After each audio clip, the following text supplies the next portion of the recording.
There are athletes who fall from grace. There are athletes who get caught in scandals. And then there is the story of a man who looked the entire world in the eye, told them he was dead, and then came back to burn everything down. This is not a metaphor. This is one of the most unhinged, jaw-dropping, and genuinely disturbing stories to ever come out of professional football, and the fact that most people have never heard it in full is almost as shocking as the story itself. Stay with me, because this one gets darker before it gets better. Let us go back to the beginning, because to understand how someone fakes their own death, you have to understand exactly what kind of pressure cooker they were living inside. The NFL is not just a sport, it is a machine. It chews through human beings at an extraordinary rate, and the players who survive long enough to become stars carry weight that most of us cannot comprehend. Contracts, endorsements, family expectations, agent deals, team politics, and the constant terror of injury. Add debt, legal trouble, or a crumbling personal life on top of that, and you start to see how a man can arrive at a decision that sounds completely insane from the outside, but feels like the only exit available from the inside. Now, before we go further, I need to be clear about something, because the internet has a way of turning complicated stories into simple villains and heroes. The person at the center of this story made choices that hurt real people. People who loved him, people who trusted him. And that matters, but the story is also a window into what happens when the NFL machinery spares no one, including itself. So let us actually get into it. The name that keeps surfacing when researchers dig into the history of faked death schemes connected to professional athletes is the case built around financial collapse and identity desperation. The broad pattern goes like this.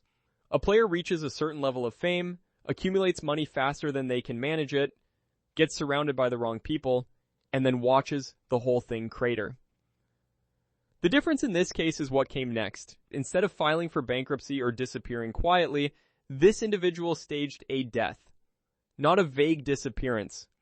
A staged, deliberate, coordinated death, complete with people who were fed false information and made to grieve. Think about what that requires for a second. You have to be willing to let your mother cry. You have to be willing to let your children grow up thinking you chose death over them. You have to look at every relationship you have ever built and decide that the performance of your own ending is worth more than the truth. That level of desperation, or cold calculation depending on how you read it, is genuinely rare. And it is exactly why this story refused to stay buried. Here is where the revenge element enters, and this is the part that makes the whole thing shift from sad to something far more sinister. When this individual eventually resurfaced, it was not quietly. It was not a tearful apology tour. Coming back meant coming back with a purpose. There were people who had wronged him, people who had stolen from him, manipulated him, or made promises they never intended to keep. And after spending time off the grid, away from cameras and league officials and everyone who claimed to know him, he had a list. The return was methodical. It targeted finances, reputations, and relationships. People connected to his former life began experiencing very specific and very personal consequences. Business deals collapsed. Embarrassing information surfaced at precise moments. Legal filings appeared that had clearly been prepared over a long period of time. This is the part that true crime people find fascinating and that sports journalists tend to underreport, because it does not fit the usual athlete downfall narrative. The usual story ends with the fall. This one had a second act that nobody anticipated, and that second act was built on patience and rage in equal measure. The psychological profile here is worth pausing on because it reveals something about the NFL environment that the league would prefer you not think about too deeply. Players are trained to be warriors. They are coached from childhood to suppress pain, push through obstacles, and never show weakness. They are taught to study opponents, find vulnerabilities, and exploit them systematically. When you take that skill set and you remove the football field, where exactly do you think those instincts go? The same qualities that make someone elite on a roster make them genuinely dangerous when they feel cornered.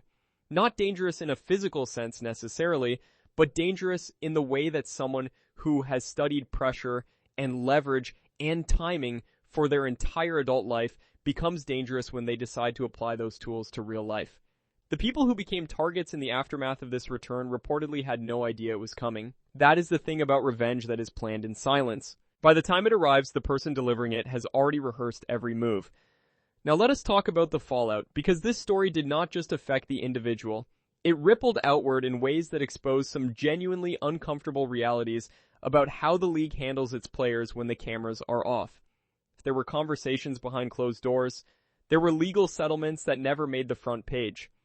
There were agents and advisors who quietly distanced themselves from anything connected to this situation because their own conduct during the original financial collapse did not look particularly clean in the light of fresh scrutiny. The NFL operates with enormous public relations infrastructure precisely because stories like this threaten the carefully managed image of the sport.